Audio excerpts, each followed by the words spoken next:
Proklamasi.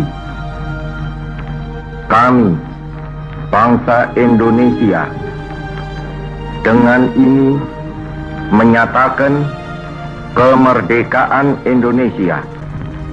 Hal-hal yang mengenai pemindahan kekuasaan dan lain-lain diselenggarakan dengan cara saksama dan dalam tempo yang sesingkat-singkatnya. Kemerdekaan Indonesia telah diproklamasikan pada tanggal 17 Agustus tahun 1945. Meskipun demikian, Belanda tidak mengakui kemerdekaan itu dan terus berusaha untuk menjajah Indonesia kembali. Bangsa Indonesia berjuang dengan gigih untuk mempertahankan kemerdekaan. Ada dua bentuk perjuangan yang dilakukan bangsa Indonesia dalam mempertahankan kemerdekaannya, yaitu perjuangan dengan cara konfrontasi atau peperangan dan perjuangan secara diplomasi. Perjuangan melalui konfrontasi dilakukan dengan cara bertempur melawan musuh, sedangkan perjuangan diplomasi dilakukan dengan cara menggalang dukungan dari negara-negara lain lewat perundingan-perundingan.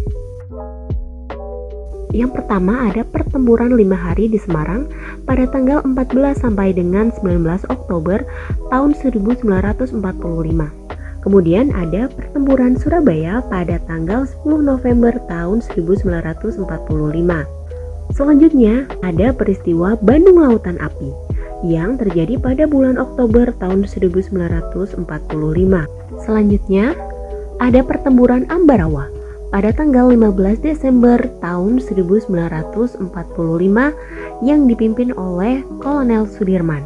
Pada tanggal 2 dan 3 Maret tahun 1946 terjadi pertempuran Margarana di Bali. Yang pertama ada perundingan Linggarjati yang diadakan pada tanggal 10 sampai dengan 15 November tahun 1946. Yang kedua ada peristiwa agresi militer Belanda I yang terjadi pada tanggal 21 Juli tahun 1947.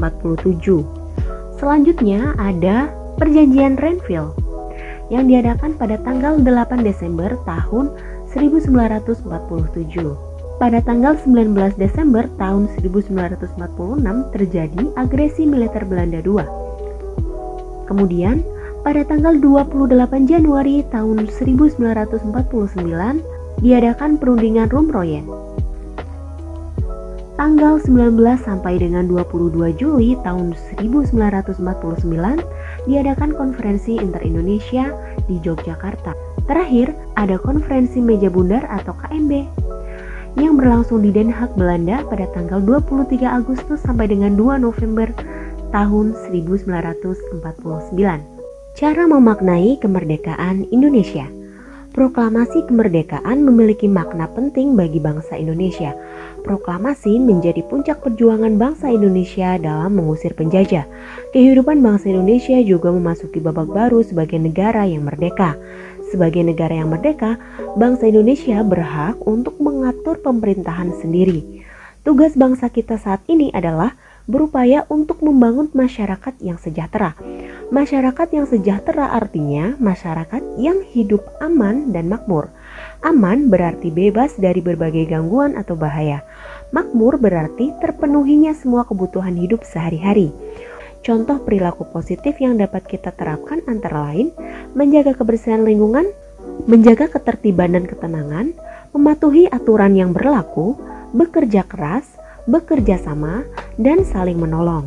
Dengan berperilaku positif berarti kita sudah ikut mengisi kemerdekaan dengan cara yang benar. Upaya mempertahankan kemerdekaan Indonesia dalam kehidupan sehari-hari. Memupuk rasa cinta tanah air, misalnya dengan mempelajari budaya daerah. Kedua, membina persatuan dan kesatuan dengan keluarga, teman, dan masyarakat. Tiga, menerapkan sikap rela berkorban, misalnya dengan mendahulukan kepentingan bersama daripada kepentingan diri sendiri. Keempat, melaksanakan kewajiban dan hak secara seimbang.